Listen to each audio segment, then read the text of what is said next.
Bonjour tout le monde, comment vous allez? Soyez bénis et merci de suivre ma chaîne Prosper Adjevi Amoussou officiel.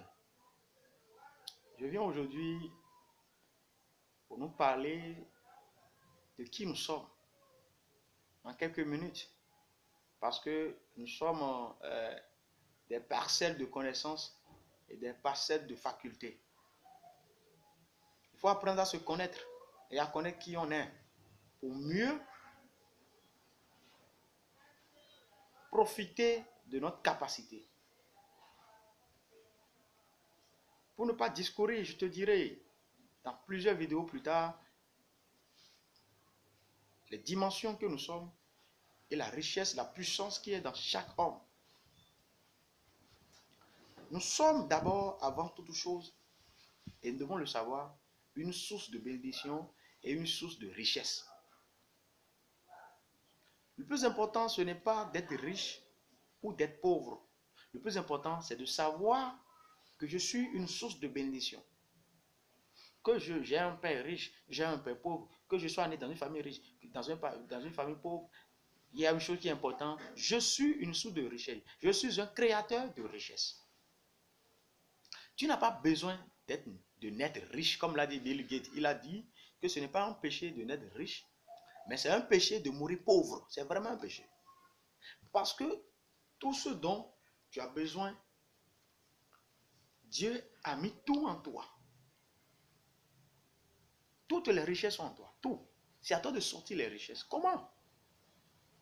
Je vais prendre l'exemple des gens les plus connus du monde pour vous montrer que nous sommes vraiment des sources de richesse. Et il faut décider de s'exploiter soi-même. Parce qu'une source de richesse, on l'exploite. Quand des gens voient des gisements de pétrole, qu'est-ce qu'ils font? On les exploite. Quand on voit les mines d'or, on les exploite. Tu as une mine de richesse, tu as un gisement de richesse. Il faut t'exploiter. Je vous donne l'exemple d'un Africain. Didier Drogba. Enfant de pauvre. Aujourd'hui, il est footballeur international, reconnu partout dans le monde, et il ne manque plus de rien. En tout cas, si c'est l'argent, il a.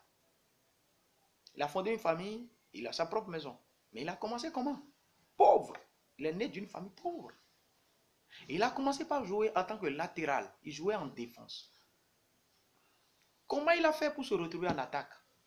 Il connaît qui il est. Il sait qu'il tout est en lui. L'homme est capable de tout faire. Il est capable de jouer sur l'aile s'il en décide. Il est capable de jouer au milieu. Il est capable de jouer gardien.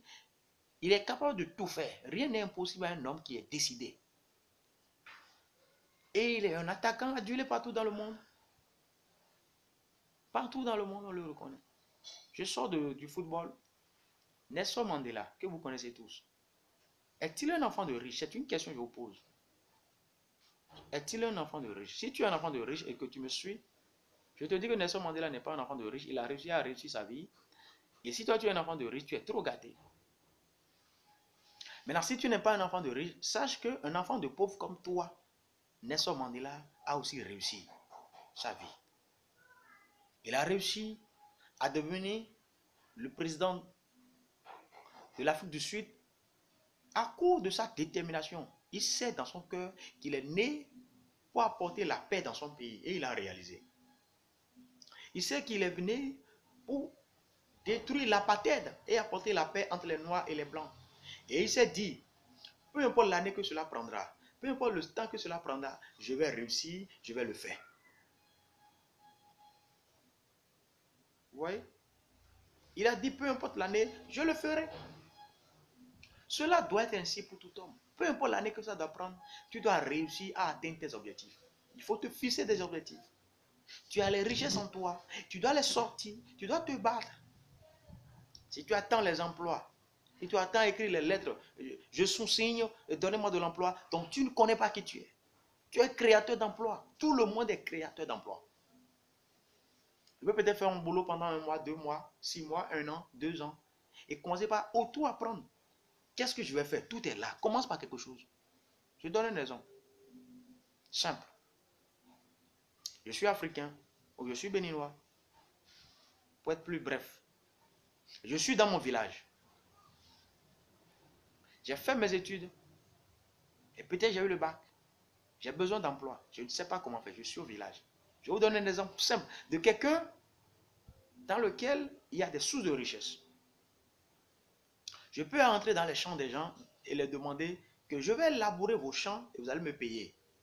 Je n'ai rien. Je vais dire, je vais labourer vos champs, vous allez me payer. Quand tu laboures 500 mètres carrés, quand moi je l'ai fait une fois dans le passé, on te payait avant 250. Il y a de cela 15 ans. Aujourd'hui, je crois qu'ils vont payer au moins 1000 francs. Je vais le faire.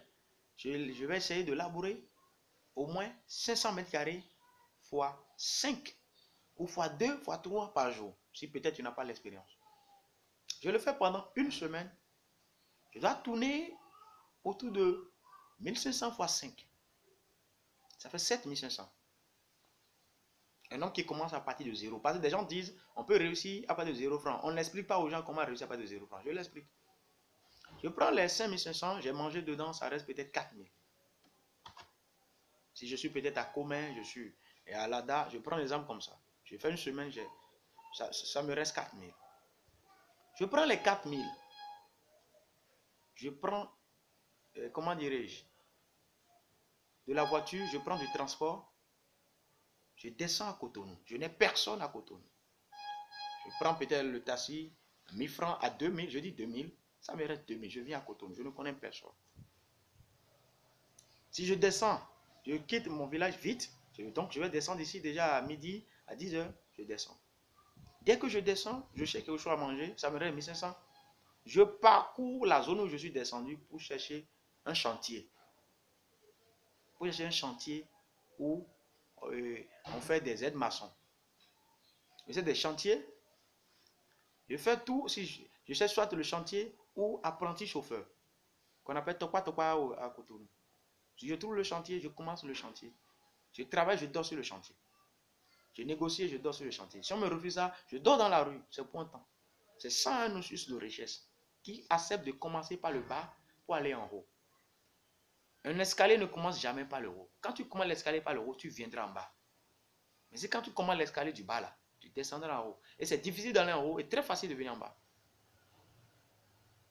Si tu n'aimes pas commencer par un petit là, tu n'iras jamais en haut. Tu vas encore descendre. Alors je commence comme ça. Je trouve peut-être être maçon. Aujourd'hui, on paye déjà 1500, 2000, voire 2500 par jour. Quand moi j'avais commencé, on nous payait 1000 francs. J'ai fait ça aussi. Je fais cela pendant, je dirais, une semaine. 2500 par jour. Vous voyez un peu? Et en une semaine, cela me fait banalement 17 000, je crois, 17 500. Je vais manger et essayer de me laver sur le chantier bien, aller louer des endroits où on se lave, me débrouiller. Bien, à Cotonou, il y a aussi des places proches des bas-fonds, puis acheter un bol, prendre de l'eau dedans et me laver là 0 heure. C'est pour un temps, pendant une semaine. J'ai 15 500. J'ai mangé, ça peut me rester 10 000. Si je veux, je peux commencer à quelque chose avec les 10 000, soit je continue encore l'aide maçon. Encore une semaine, je réunis alors 20 000. Je prends les 20 000 là. Je prends Zem, je prends Tassi, je prends tout ce que je veux là. Je vais à Misebo. Quand tu vas à Misebo, les mardis ou les jeudis, les balles de friperie sont là. On en vend à 50 francs. J'en ai acheté, j'en ai vendu. On en vend à 100 francs. On en vend à 200. On en vend à 500. Quand j'achète ceux-là, ceux de 500, je peux le vendre à 2500. J'en ai vendu. Ceux de 50 francs, je peux les vendre à 500, 300, 200. Ceux de 100 francs, je peux les vendre à 500, à 400, à 600. Ça dépend du marché. Il faut négocier. Et ceux de 300, je peux les vendre voilà, à 500, à 800 euros là. Je peux aller acheter. Je vais à un mardi ou un jeudi. J'achète pour les 15 000 francs. Ça me reste 5 000 dans la poche. Le matin, il faut y aller. Et le soir, en même temps, il faut vendre. C'est comme ça. Le soir, je reste là où les gens restent pour vendre, au bord des voies, pour vendre. Avec la persévérance, avec la prière, avec Dieu, parce qu'il faut mettre Dieu au centre de toutes choses. Parce que c'est lui le créateur des hommes qui sont des sources de richesse.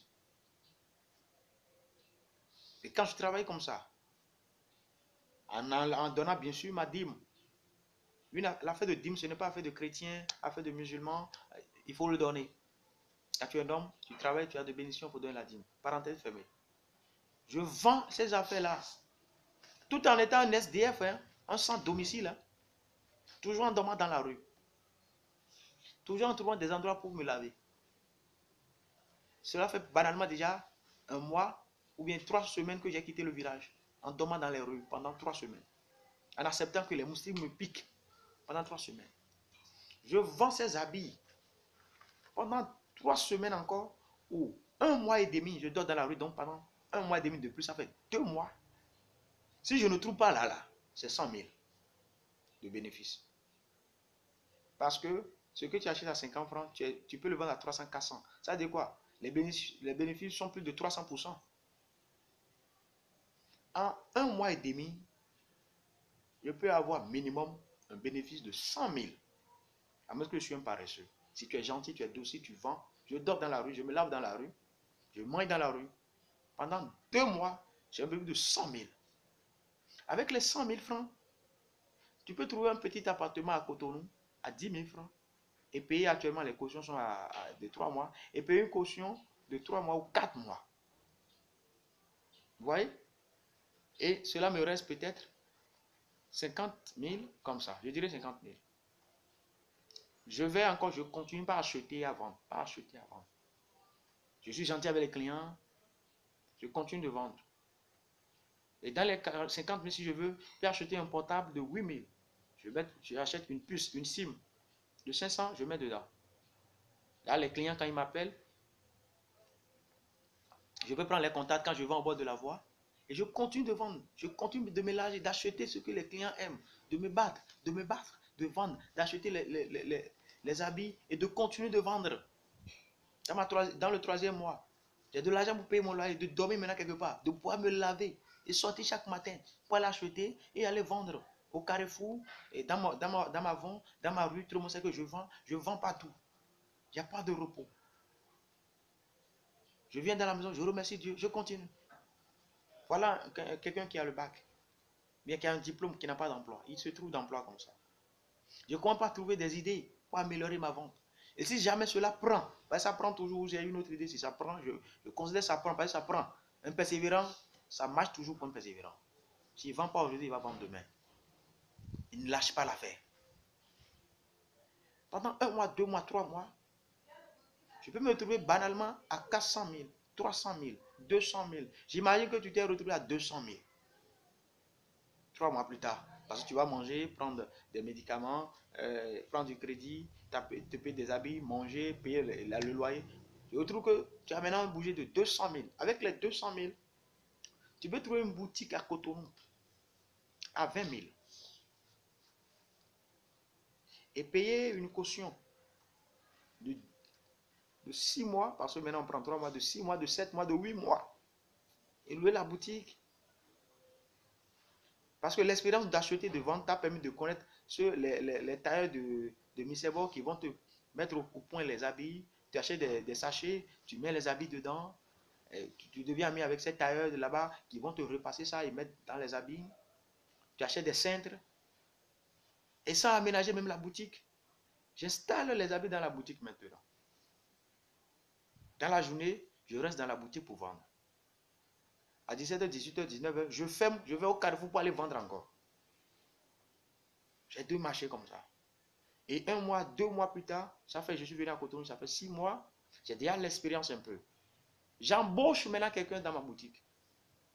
Je vais acheter les habits, je sais comment les préparer, je sais comment les réparer, je les mets dans les sachets, j'amène là, elle vend. Moi, je vais encore sur les pavés pour aller vendre. Voilà.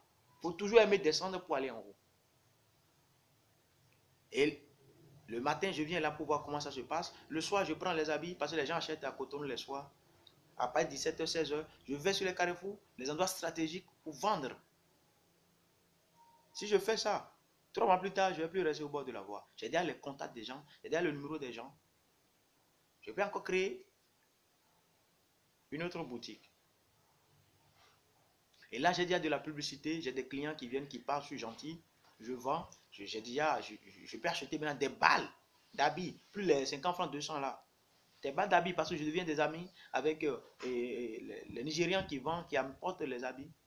Et puis je vends comme ça. J'ai des connaissances. Je peux maintenant changer mon portable et acheter un portable qui a des applications WhatsApp, Facebook, où je peux publier mes biens sur ça, sur les réseaux sociaux. Je publie mes biens, je fais des photos, je publie, je mets mes numéros, je fais des livraisons à domicile. Je marche pour ces affaires. 6 mois plus tard, tout en économisant et en mangeant seulement, je peux acheter une moto. Et si je fais ça encore pendant 1 an, je n'aurai plus rien à dire à quelqu'un. C'est comme ça que je vais commencer par réussir, par évoluer. Quelqu'un qui a commencé avec 0 francs. Tout le monde est une source de richesse. Nul n'est appelé à vivre pauvre, sauf celui qui attend le bonheur tranquillement chez lui.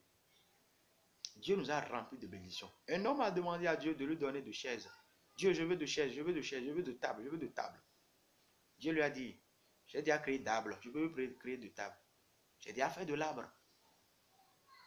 Dieu a déjà créé l'arbre. À l'homme de fabriquer sa chaise, de fabriquer sa table. Dieu ne peut plus lui donner la table qu'il réclame. Dieu a déjà fabriqué l'arbre. Ce dont tu as besoin, Dieu te l'a déjà donné. La sagesse et l'intelligence. C'est à toi de persévérer, d'accepter de souffrir. Aujourd'hui, pour aller en haut. Nous sommes tous des sous de richesse. Et tous ceux-là qui ont évolué ont souffert. Lionel Messi a souffert. Il est né pauvre, malade, chétif. Ses parents ne sont pas des riches. Comment il a fait à réussir? Vous croyez que ce n'est pas magie? Non, il s'est battu. Cristiano Ronaldo, c'est un enfant de pauvre qui est né dans un village, à Madère, dans une ville portugaise. Des pauvres. Aujourd'hui, il n'a rien à envier à quelqu'un. Il est très riche, il est connu.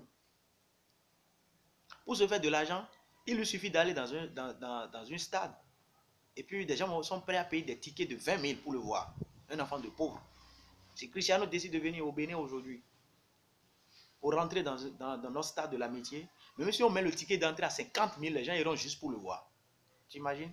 Donc s'il a envie de se faire de l'argent aujourd'hui, il suffit qu'il vienne au Bénin et puis se mettre au milieu du stade. Et puis, même si le ticket est à 50 000, la plaque du stade ne suffira même pas. Il va ramasser tous ses argents pour partir. Jusque les gens vont le voir en 10 minutes, 5 minutes, 20 minutes. Il va faire du jonglage et repartir. Mais s'il est venu en Afrique, c'est le président gabonais Omar Bongo qui l'a conduit comme chauffeur. Enfant de riche qui est devenu comme ça. Ce n'est pas par magie. Il faut travailler aujourd'hui, il faut se battre aujourd'hui. Il faut créer les idées, sors les idées. Commence à partir de rien. C'est ça la richesse, la source de richesse. Une source de richesse, ça se cultive, ça s'exploite. Il faut t'exploiter toi-même. Il faut t'exploiter toi-même. Comment un Africain a réussi à devenir président des Américains? Dites-moi, oui, il est rentré dans des sectes, il a fait ci. Oui, merci, d'accord. Mais il a fait comment pour arriver là? Il était au début riche. Un Africain qui devient président des Américains. Président de la première puissance au monde. Je parle d'Obama. C'est des exemples palpables. Pour nous montrer qu'on est capable de tout. Il y a des preuves tous les jours qui te montrent de te lever, de te battre. Fais quelque chose. C'est vendre du charbon, vas-y. Il y a des pauvres partout. Mais ils sont tous des sources de richesse. Mais quand ils attendent la lumière dehors, la lumière n'est pas dehors. Il n'y a personne pour te fortifier. La lumière en toi-même, c'est à toi de te lever et de sortir pour faire de quelque chose. Quand tu vas te lever, et c'est en ce moment que Dieu peut t'aider et t'ouvrir les chemins. Celui qui ne sort pas ne verra pas les chemins de Dieu. Jésus a dit, je suis le chemin. Mais il faut marcher pour voir le chemin. Il faut travailler. Il faut se battre. Pour être une source de richesse. Tu es une source de richesse.